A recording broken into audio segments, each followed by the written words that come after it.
Hey, what's going on? It's your boy BT, and I came here to talk some boxing with the thousands of True School Sports subscribers. What's going on, guys? Now, I was gonna get to bed really soon because it's 1:06 a.m. here on the East Coast. It's very, very late, and as I'm shooting this video, as you guys will probably see this video probably the afternoon sometime later on as I'm shooting this video. But anyway, I wanted to address something, and this is not news related. This is more of an opinion-based video.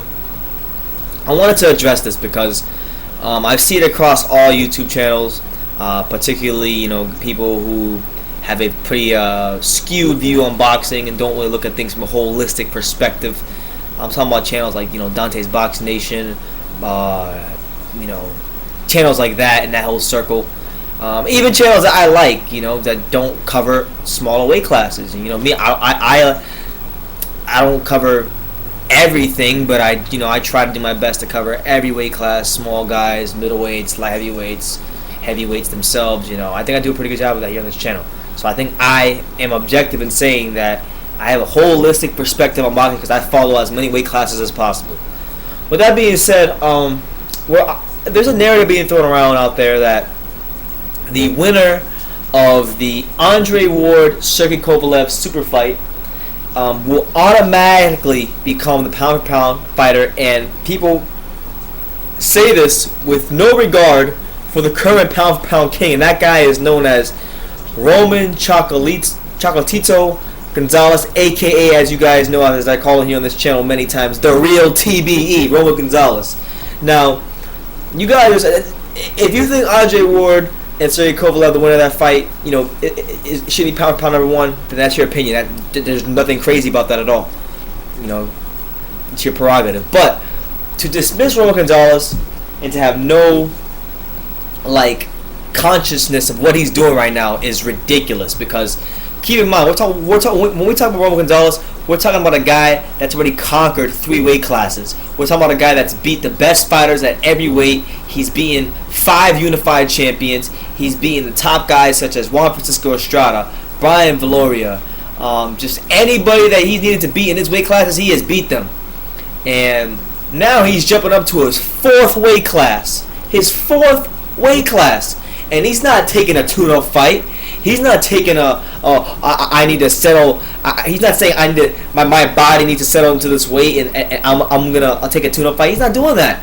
He's going up into 115, a weight he's never fought at, and he says, "Give me someone good." And he's going after the number 2 rated guy by Ring Magazine, Carlos Cudras, 35-0-1 with 27 knockouts, dangerous puncher.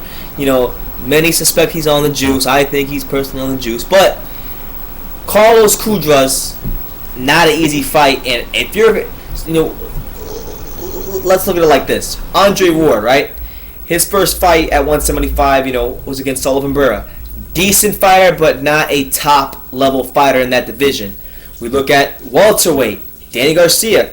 His first fight was against Paulie Malignaggi. Now, yes, Paulie Malignaggi, former world champion, but at the point that Danny fought him, not a top-level fighter. Roman Gonzalez is fighting Carlos Cudras, right?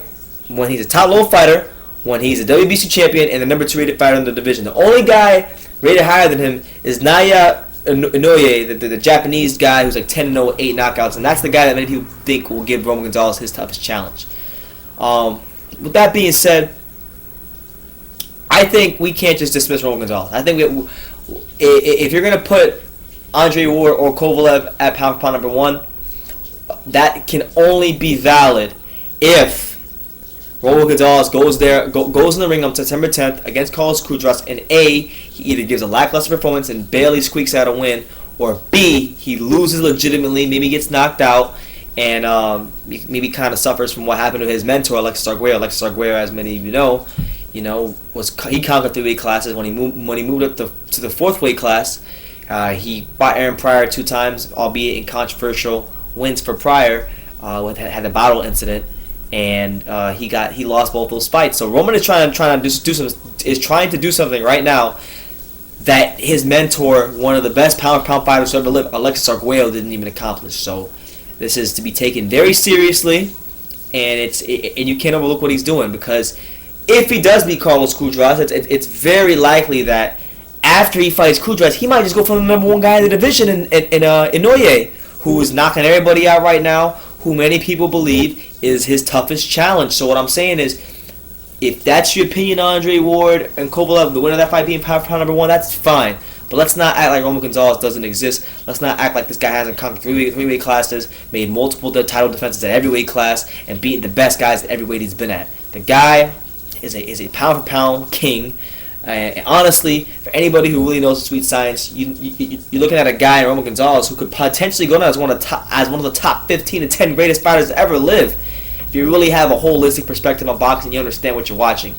But yeah, man, just want to get this out there.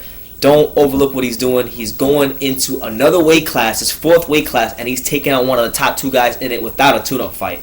That is to be respected. But you guys, give me your comments down below, your thoughts on what I'm saying down below. Take the time to subscribe, and you can love me or you can hate me, but I'm just a kid from Dania. So until next time, take care, guys.